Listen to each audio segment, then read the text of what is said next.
United States of America అంటేనే ఒక military super power. ఈ మిలిటరీ సూపర్ పవర్ అంతా గ్రేట్ ఆర్మాడా తన యొక్క అమ్ములు పోదులోని ద గ్రేటెస్ట్ వెపన్స్ని ఈరోజు ఇరాన్ పైన మోహరించింది. United States of America military సూపర్మెసీకే ఒక పీకెస్ట్ స్టేజ్ అనమాట. ఒక ప్రతి పరాకాష్ఠలు అంటే ఒక వెపన్ ఉందండి. ఆ వెపన్ పేరే USS Gerald R Ford, a nuclear aircraft carrier. ఒక విమాన వాహక నౌక. ఇది న్యూక్లియర్ రియాక్టర్ల మీద ఆధారపడి పనిచేస్తుంది.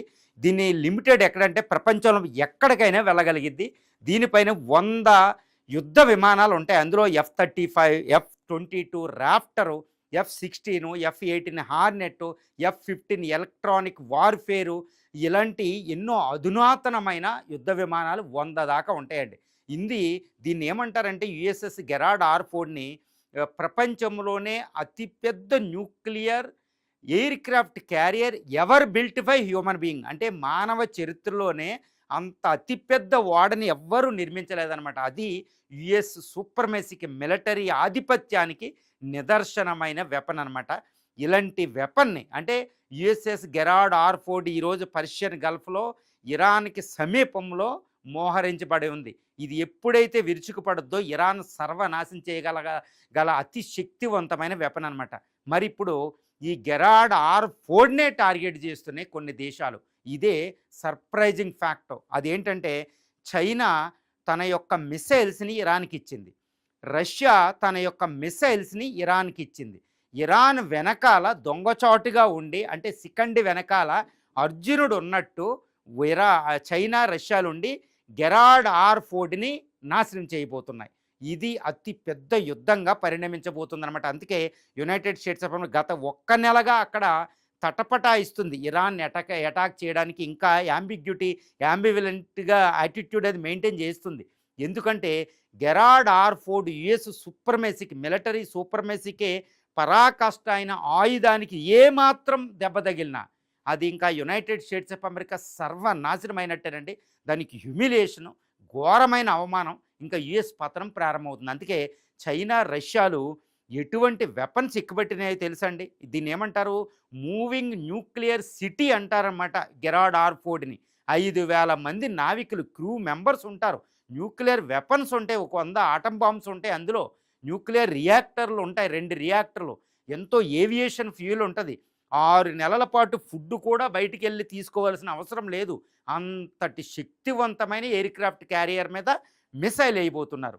ఏం మిసైల్ అంటే ఇప్పుడు USS aircraft Gerald R ఫోర్డ్ని ఆల్రెడీ రక్షించడానికి ఎయిజిస్ ఎయిర్ డిఫెన్స్ సిస్టమ్ అని ఒకటి ఉంటుంది. అది ఒకేసారి 100 టార్గెట్లు డీల్ చేసి కూల్చేస్తారనమాట.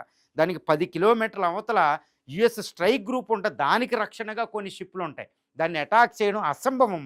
మరి అలాంటి పెట్రోయిట్, అదేవిధంగా థర్డ్ ఎయిర్ డిఫెన్స్ సిస్టమ్లు, ఎయిజిస్ ఎయిర్ డిఫెన్స్ సిస్టమ్ ఉంటాయి. మరి దీన్ని కూడా ఛేదించి కొట్టగలిగే వెపన్స్ రష్యా దగ్గర, చైనా దగ్గర ఏమిచ్చింది అంటే ముందుగా చైనా, తర్వాత రష్యాకు వద్దాం. చైనా తన యొక్క YJ-20, రెండోది DF-17, DF-26A లాంటి హైపర్సోనిక్ యాంటీ షిప్ మిసైల్ని ఇరాన్కి ఇవ్వడం జరిగింది. ఎందుకంటే చైనా తన యొక్క కార్గో ఫైటర్స్ అక్కడ దించడం జరిగింది. పూర్తి రిపోర్ట్స్ ఉన్నాయి. అది అమెరికా పెంటగాన్ కూడా అదే సూచిస్తుంది.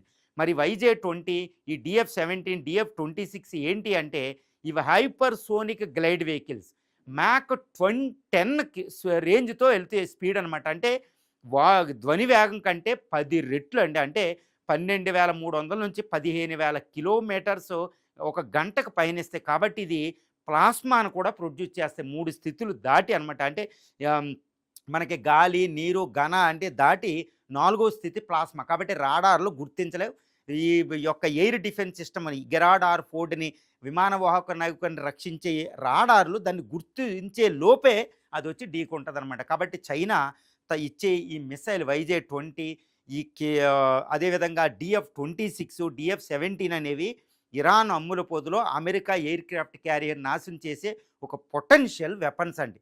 ఇక రష్యా ఏంటంటే దీనికి ఇచ్చింది ఏంటంటే ఎయిర్ నుంచి ప్రయోగించే, అంటే ఇరాన్ దగ్గర ఉన్న యుద్ధ విమానాల నుంచి ప్రయోగించే కింజాల్ హైపర్సోనిక్ మిసైల్. దాన్ని ఉక్రెయిన్ మీద ఆల్రెడీ రష్యా వాడుతుంది. అవి war proven, battle field proven, అసలు అది ప్రూవ్ చేసుకుని ఉన్నాయన్నమాట. అంత శక్తివంతమైన వెపన్స్.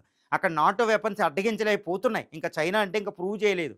ఈ కింజాల్ అంటే KH-32 లాంటి ఇప్పుడు ఎయిర్ టు సర్ఫేస్ అనేవి ఎట్టి పరిస్థితుల్లో అది కూడా 10-15 మ్యాక్ స్పీడ్ తోటెళ్ళి ఎట్టి పరిస్థితుల్లో అమెరికా ఎయిర్ క్రాఫ్ట్ క్యారియర్ నాశనం చేయగలదు. అంటే ఇటు చైనా, ఇటు రష్యా తన కింజాలు, ఈ DF-17 లాంటి హైపర్సోనిక్ యాంటీ షిప్ మిసైల్‌తో గెరార్డ్ ఆర్ఫోర్డ్‌కి పూర్తిగా ముప్పుందని. ఒకవేళ అమెరికా గెరార్డ్ ఆర్ఫోర్డ్‌ని రక్షించుకోలేకపోతే, లేకపోతే అక్కడున్న యూఎస్ఎస్ అబ్రహం లింకన్ ఇంకొక ఎయిర్ క్రాఫ్ట్ క్యారియర్‌ని రక్షించుకోకపోతే, అమెరికా పతనం అనేది ఆ వెపన్ నాశనంతోనే అయిపోతుందండి. ఎందుకంటే అమెరికా దగ్గరున్న అమెరికా డిఫెన్స్ బడ్జెట్ ఎంతుంటదండి? $1 ట్రిలియన్.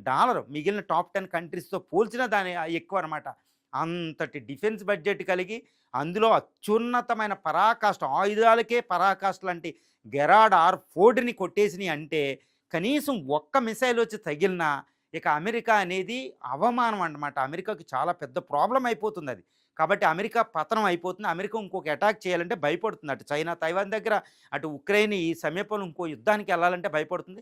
అమెరికాలో ట్రంప్‌కి కూడా వ్యతిరేకత వచ్చేసింది. ఇక అమెరికా మేజర్ వార్స్‌లో పాల్గొనలేదు. కాబట్టి అమెరికా పతనం ఈ వెపన్‌తోనే నిర్ధారిస్తామని ఇటు చైనా, రష్యా ఫిక్స్డ్ అయిపోయి కూర్చున్నాయి. మరి ఇరాన్ మీద అమెరికా అటాక్ చేస్తే ఈ రష్యా, చైనాలు ఇరాన్ వెనకాల అర్జునుడి వెనకాల శిఖండిలా మాదిరి ఉండి మరి అమెరికాని ఎలా ఎదుర్కొంటాయో చూద్దాం. ఇప్పుడు అయితే Persian Gulf of Oman, northern Arabian sea దగ్గరున్న USS Abraham Lincoln, USS Gerald R Ford విమాన వాహకాలకి మీదే టార్గెట్ పెట్టుంది ఇరాన్ అనేది ఇప్పుడు తెలుస్తుంది. అంటే ఇరాన్ అమెరికా యుద్ధం జరిగే అవకాశాలు ఉన్నాయి కాబట్టి ఎంత తీవ్రంగా ఉందో మనం ఊహించుకోవచ్చు ఆ యుద్ధం.